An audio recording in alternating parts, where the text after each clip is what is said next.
तो सर सचिन वाजे की उस पे ही बात करना चाहेंगे, जो वो अब ये आके आके कह रहा है कि मैं अप्रूवर बनना चाहता हूँ, है ना? और उसका जो अभी तक अपन ने इतिहास देख लिया है आज की डेट तक, तो मेन इसको हम जानना चाहेंगे सुशांत के केस से, क्योंकि डेफिनेटली ये समझ में आने लगा है सभी को, ऐसे सारियंस को, कि सुशांत के केस में इसका इन्वॉल्वमेंट नजर आ रहा है। तो क्या ये यहाँ पे अप्रूवर बनना बेनिफिशियल होगा, या फिर ये फिर एक पॉलिटिक्स का रूप आ जाएगा? मैं लास्ट सेशन में ही क्लियर किया था इस चीज को, आपको याद होगा। हाँ ये अप्रूवर बनने का लायक ही नहीं है, पहली बात। ओके, जी। ऐसा होगा कि मैं मर्डर करूंगा, मैं ही अप्रूवर बनूंगा। ये ये है ना, ये सारे वकील लोग और बाकी के लोग सिखाते हैं, सारे नौटंकी चलते हैं सारी चीजें। और ये इतना देर से बहुत सोच समझ के कुछ ना कुछ करते रहते हैं, यानी कि जिंदा रहने के लिए कुछ ना। ये बंदा जेल जाने से पहले टाइम टाइम हैज, यहाँ क्या बोला था, it is a time to say good bye to the entire world. हाँ, ओके, ये भी इसने बोला था आपने व्हाट्सएप पे। तो टेक्स्ट किया। इसका मतलब है तुम्हारा जीवन खत्म हो गया। जी अभी तुम फिर क्यों जान फूक रहे हो जीवन में? आप समझ रहे हो कि नहीं है? यानी कि अप्रूवर बन के किसका जीवन बचा रहे हो, है कि नहीं? जी। अप्रूवर कौन बनता है, मैंने इससे पहले भी बोला, जिसका बहुत छोटा सा रोल रहता है, या केस में कुछ होप्स नहीं है, कुछ एविडेंसेस नहीं है, मरा हुआ केस है, कुछ डॉट कनेक्ट नहीं हो रहा है। ऐसे केसेस में अगर एजेंसियों को विश्वास है उस बंदे के ऊपर, और एजेंसी के सामने कोई दूसरा चारा नहीं है, बहुत सारे एंगल्स रहते हैं उसमें, ये सारी चीजें कंसिडर करके उसको, मैं कुछ भी बनूंगा, मैं वो बनूंगा, मैं, अरे तू कुछ भी बनेगा भैया, तू कुछ भी बनेगा। तू ही बोलता था ना, जब स्कॉर्पियो पकड़ा था, उसी बोलता था स्कॉर्पियो रहने से कोई क्रिमिनल नहीं बनता। इस बंदे का राइट। स्टेटमेंट है, देख लो। स्कॉर्पियो अगर पकड़ने से कोई ऐसा ऐसा गॉगल डाल के ऐसा बहुत ओवर कॉन्फिडेंसली बोलता था कि स्कॉर्पियो बनने से, जीनियस है ना, ये जीनियस क्रिमिनल है ना, इसीलिए वो बोलता था कि कोई स्कॉर्पियो होने से कोई क्रिमिनल नहीं बनता। बाद में जब अर्नव के साथ में अर्नव को ये नंगा नाच किया, इतना कमांडो लेके, कसाब को या दाऊद इब्राहिम को पकड़ने के लिए इनका पिछवाड़ा में क्या होता है पता नहीं है कि नहीं है? तो ये एक जेंटलमैन, एक देशभक्त रिपोर्टर को पकड़ने के लिए सुबह 4 बजे टेररिस्ट को पकड़ने जैसा चले गए थे। वो भी समन्स केस है, समन्स भेज के बुलाते थे, 7 साल के अंदर का वो, यानी कि क्लोज किया हुआ केस, क्लोज किया हुआ केस, बिना मैजिस्ट्रेट का परमिशन से आप उसको ओपन भी नहीं कर सकते, और उसको जांच के लिए भी बुला नहीं सकते। और जिसकी जिसकी अबेटमेंट टू सुसाइड में इन लोगों ने उसको अरेस्ट किया, बंद हुआ केस को, उस बंदे का भी सस्पिशियस डेथ है, उसके माताजी का भी सस्पिशियस डेथ है। ओके, आप समझ रहे हो ना, अन्वय नाइक का बात कर रहा हूँ, अन्वय नाइक का माताजी का बात कर रहा हूँ। यानी कि आप समझ लो उनका भी हत्या हुआ है, उसका भी हत्या है। ये बहुत डाउटफुल सारे कैरेक्टर्स रहते हैं। तो इसका ये पहले वाला गवर्नमेंट जो फडणवीस गवर्नमेंट था, उस वक्त ने भी उन्होंने सही काम नहीं किया।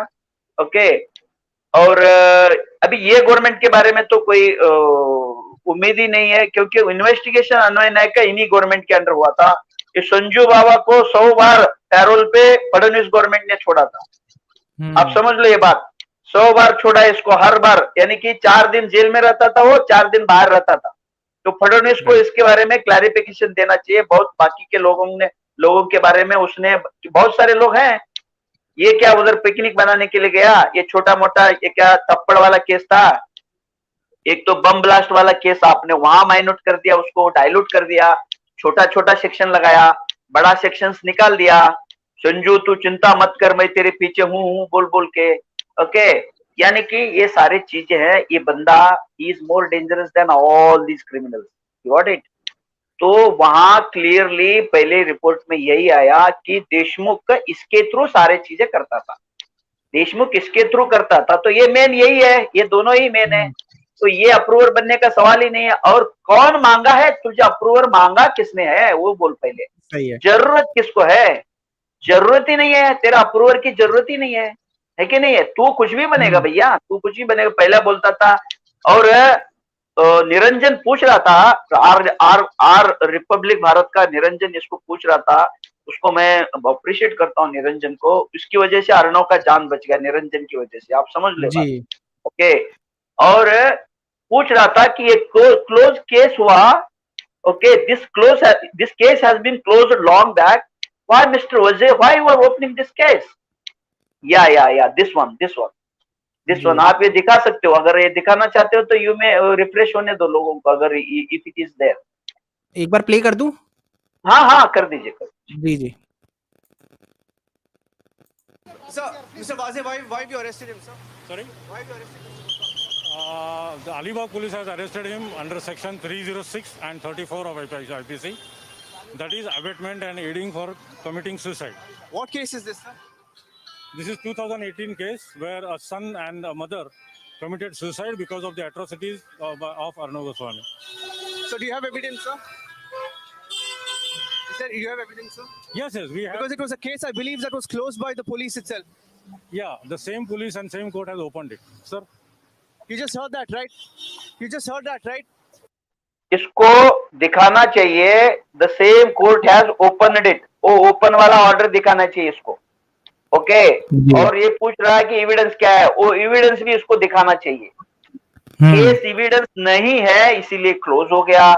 जब क्लोज हो जाता है मैजिस्ट्रेट सील मारता है, जब मैजिस्ट्रेट सील मारता है तो मैजिस्ट्रेट उसका पूरा करता धरता रहता है। तुम्हारा औकात क्या है? पेपर लेना और वहां सबमिट करना। मैजिस्ट्रेट ने क्लोज किया तो मैजिस्ट्रेट के सामने जाके गिड़गिड़ाना, उनका पाव पड़ना और उनका परमिशन लेना। आपने ये क्लोज किया ये केस, मुझे परमिशन दे दो ये ओपन करने के लिए, क्योंकि ये क्लोज किया हुआ केस है। इसीलिए बोलते हैं ना मैजिस्ट्रेट कस्टडी और पुलिस कस्टडी। पुलिस कस्टडी में जब रहता है तो सवाल पूछ सकता है, मैजिस्ट्रेट कस्टडी में जब रहेगा वो तुझे उनका परमिशन लेना पड़ेगा, नहीं तो उधर तू मिल भी नहीं सकता। ये सारी चीजें हैं। इस बंदे का कॉन्फिडेंस देखो, एविडेंस है बोला, आज तक कोई एविडेंस नहीं दिया। अगर एविडेंस होता तो क्लोज क्यों किया? पुलिस ने ही क्लोज किया। पहले वाला तू बहुत 30 मार का आ गया, स्कॉटलैंड यार्ड वाला, सारे एविडेंस इधर उधर मीठी नदी में फेंकने वाला, ओके। इसका कॉन्फिडेंस लेवल ये देखो, ये सारी चीजें, ये सारे नंगा नाच हुआ है, इसलिए he is a non reliable person, non reliable, he is unfit for approver, basically he is unfit for approver. मुझे लगता नहीं दुनिया का कोई भी कोर्ट इसको अप्रूवर बनाएगा, ओके। तो यहाँ तक अप्रूवर का सवाल है, वो मैं मानता नहीं है इसको, कोई कोर्ट इसको, दुनिया में कोई भी कोर्ट इसको अप्रूवर देगा नहीं। अगर दिया तो वो बहुत बड़ा ब्लंडर होगा, बहुत बड़ा ब्लंडर। तो ये हुआ अप्रूवर के बारे में।